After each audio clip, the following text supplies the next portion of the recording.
MBN 박재현 전무입니다. 오늘은 그 가파르게 오르는 서울 집값에 대해서 한번 좀 알아보도록 하겠습니다. 고종환 한국자산관리원장 나와 계십니다. 안녕하세요. 네, 안녕하십니까. 고종환입니다. 네. 정부가 뭐 투기지구, 뭐 추가 지정, 그다음 뭐 공급 확대 여러 가지 뭐 가열 억제를 위한 부동산 가열 억제를 위한 대책이 나왔는데 정말 이게 뭐 시장에 좀 먹힐 것 같습니까? 네, 그 효과는 좀 제한적일 것으로 좀 미지수일 것으로 이렇게 보고 있습니다. 왜냐하면 지금까지 한 6번 또 8번 정도 대책이 나왔는데 문제는 정부가 집값이 상승하게 되는 배경을 투기 수요 다주택자 때문에 보고 있는 것 같습니다. 그러니까 계속해서 투기 수요 억제를 위한 이런 수요 일변도 규제 종합 대책을 내놓고 있는데 현재 집을 사는 걸 사람들을 보면 30, 40대의 실소유자가 많습니다. 직장인이라고 그러죠. 그러니까 집가 주택을 사는 사람은 실수요자인데 자꾸 정부는 투기 수요를 잡는 대책을 내놓으니까 이게 엇박자죠. 미스매치라고 볼 수 있고 다행히 지난 8.27 대책에서는 공급을 30만 가구 이상 늘리겠다 이런 대책이 나온 점은 비교적 긍정적이라고 볼 수가 있죠.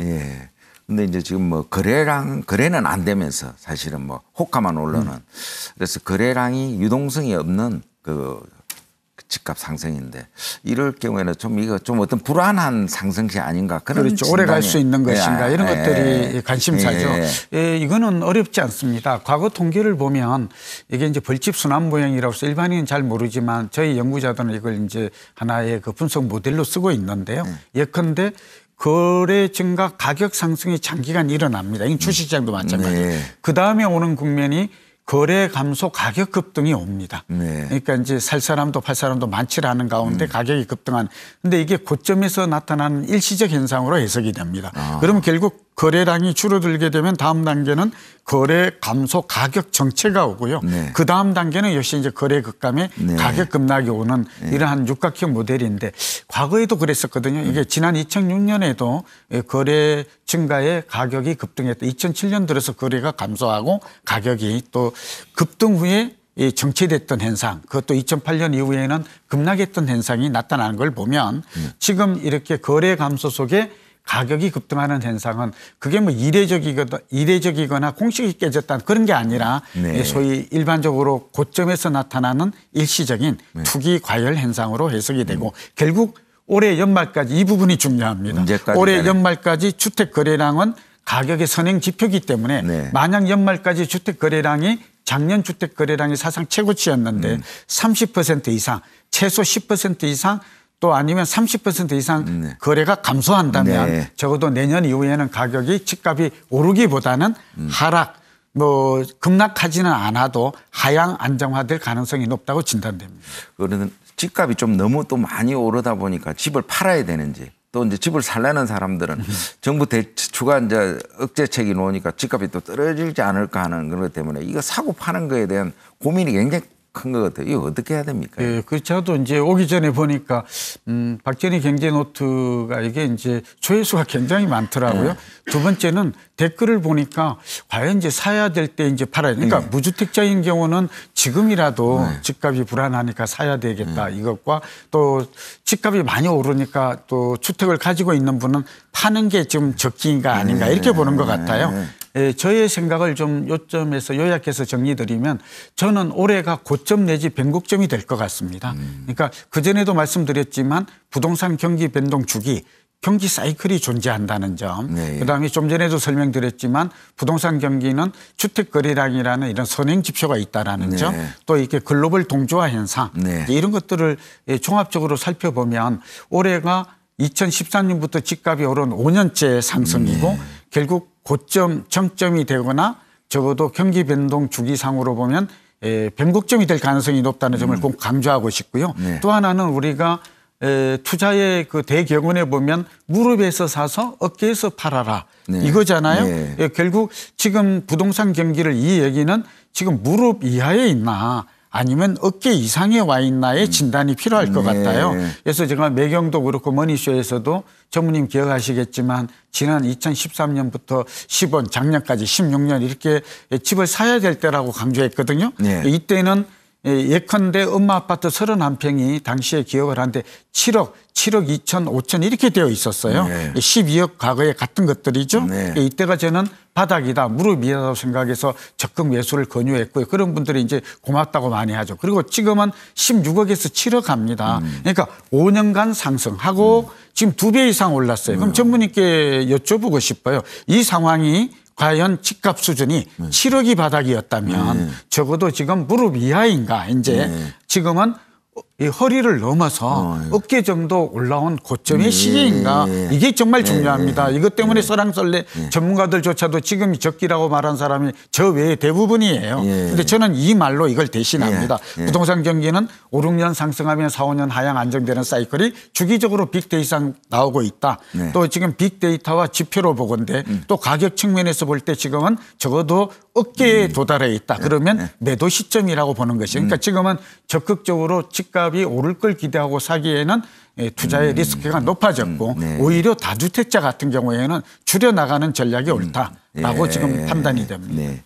그리고 이제 용산하고 여의도인데 그 서울시장이 이제 뭐 통개발이니 개발한다 해가지고 뭐 상당히 기대감이 커지는데 이제 어쨌든 뭐 서울시장이 많이 급등했어요. 그래서 이제 보류를 한다 했는데 그게 이제 앞으로 어떻게 될지 여의도 관심사죠. 여전히.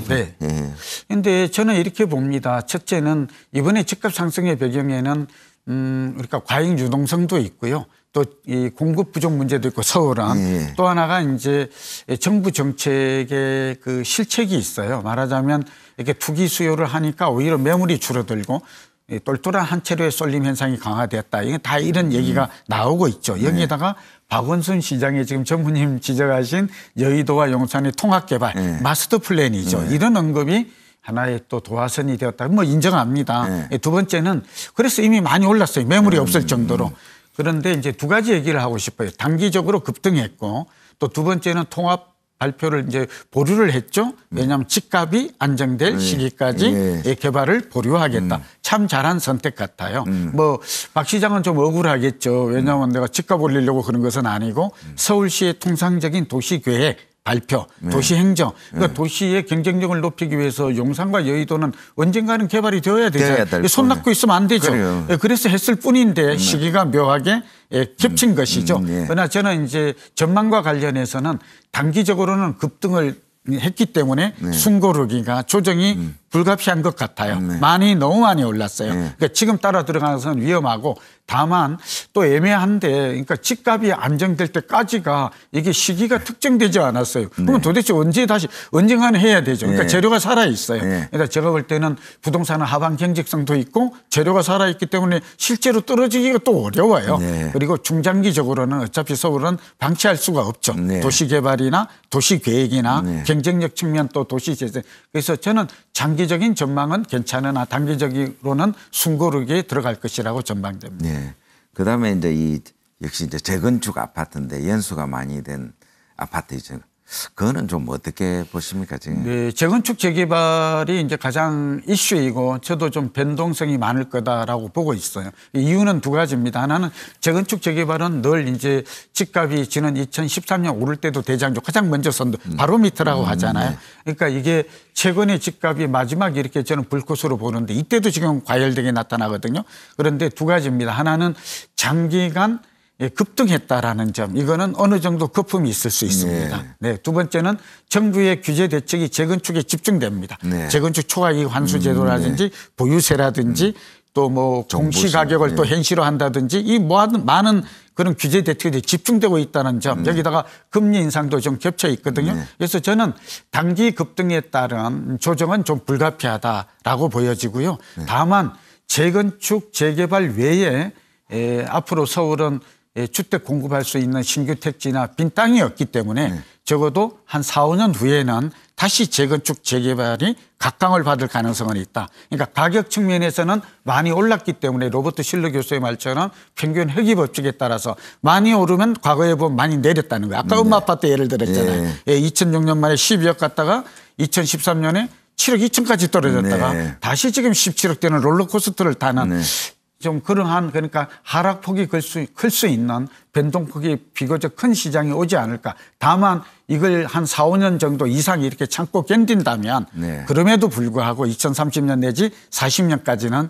서울의 집값 상승 가능성이 남아있기 때문에 성장하기 네. 때문에 재건축에 장기 투자했을 때의 투자 가치는 비교적 좀 중장기적 투자 가치는 비교적 높다 이렇게 진단이 됩니다. 네. 오늘 좋은 말씀 감사합니다. 네, 감사합니다. 지금까지 고종환 원장과 서울 집값, 부동산 시장에 대해서 알아봤습니다. 박재현의 경제노트였습니다.